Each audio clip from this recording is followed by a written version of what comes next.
여러분 안녕하십니까, 진성호입니다. 오늘 이재명 대표가 내일 당무에 복귀한다고 발표했습니다.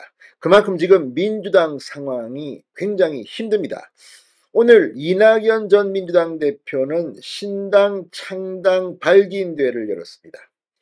그런데 이 자리에 3만 명 정도가 이 창당 발기인으로 참여했다고 공개했습니다.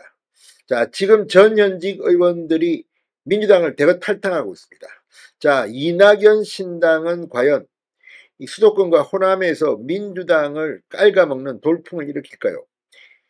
이낙연 전 대표는 뭐 50석, 60석을 이야기하지만 그렇게 믿는 사람은 거의 없을 겁니다.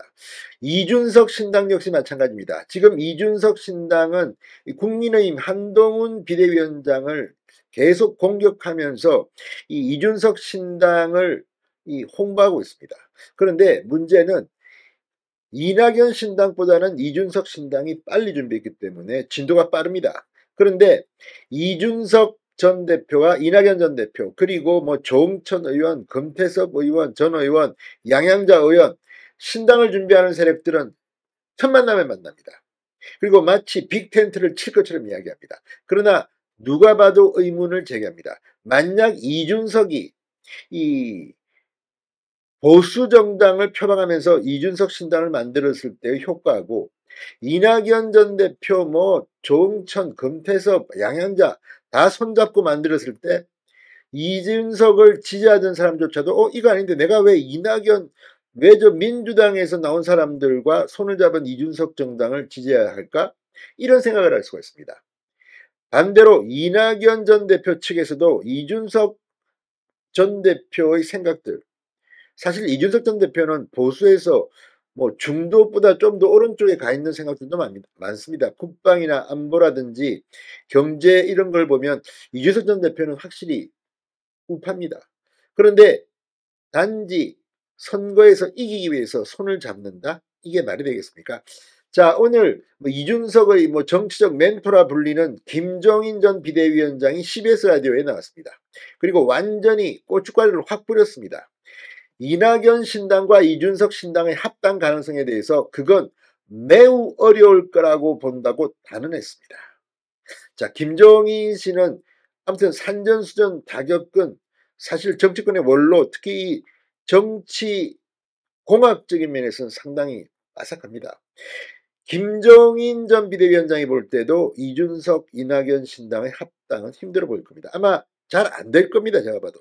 자, 그렇게 된다면 이낙연 신당은 수도권 그리고 호남에서 이 후보들을 내가지고 민주당 표를 깔아먹어야 합니다. 이준석 신당은 영남 또 이 수도권에서 붙어보려고 하겠죠. 그러나 지금 이준석 신당에 모인 사람들을 보면 그렇게 의석수를 많이 가져갈 수 있을까에 대해서 고개를 갸우뚱하는 사람들이 많습니다. 결국 제3지대 신당, 특히 그래도 이준석 신당이나 이낙연 신당은 이 리더격이 있기 때문에 그렇지만 뭐 금태섭 신당, 양양자 신당, 또 이 이원욱, 조응천, 김종민 의원이 하고 있는 그 미래대연합 그런 정당은 현역 의원이 있다는 것 말고는 과연 몇 석이나 얻을까요? 아무튼 오늘 김종인 전 비대위원장이 완전히 죄를 뿌려버렸습니다. 진성호의 직설 시작합니다. 방송에 앞서 아직 진성호 방송에 구독자가 아니신 분은 붉은색 구독 버튼 눌러주십시오. 더 좋은 방송으로 보답하겠습니다.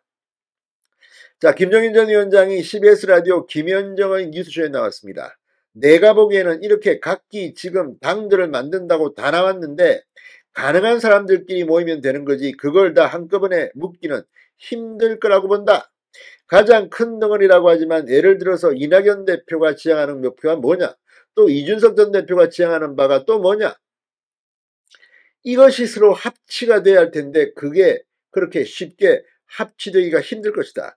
말은 양당 정치 극복 그렇게 하나 소위 개인적인 정치적인 목적이 다를 수밖에 없기 때문에 그게 그렇게 쉽게 용해가 되지 않는다고 단언했습니다. 자, 김현정엔 그가 개인적인 정치적 목적이 다르다는 게 무슨 말이냐고 묻자 이낙연 전 총리가 당을 만들면 물어볼 게 뭐 때문에 당을 만드느냐고 물어봐야 할 거 아니냐. 그분 나름대로 자기의 목적의식이 있을 거 아니냐.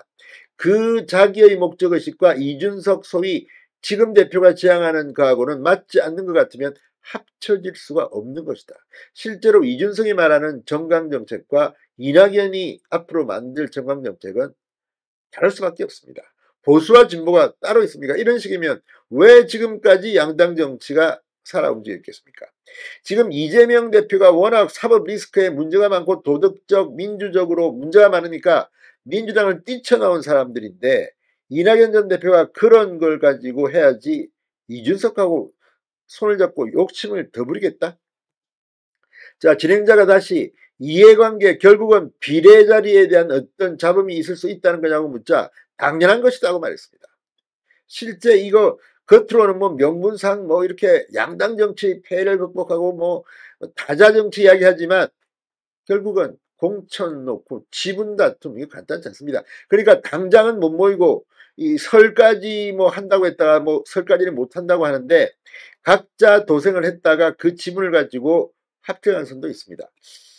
자, 예를 들어서 어느 한 지역구를 놓고 이 당에도 후보가 나오고 저 당에서도 후보가 나오고 그걸 어떻게 조정하냐고 반문했습니다. 그러니까 지금 시간이 많지 않습니다. 급하니까 대충 한다고 될까요? 다만 이런 것은 있습니다.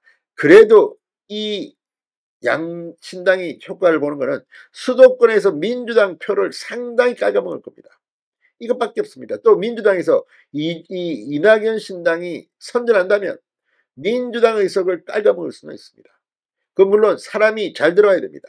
자, 어쨌든 이재명 사당화가 되고 있는 민주당 김종인 전 비대위원장의 발언대로 된다면 지금 쉽지 않을 겁니다. 민주당 탈당파 지금 김종인은 이 제3지대 신당 논의가 나올 때부터 민주당 탈당파를 배제해야 한다며 이준석 중심의 제3지대 신당을 주장해왔습니다.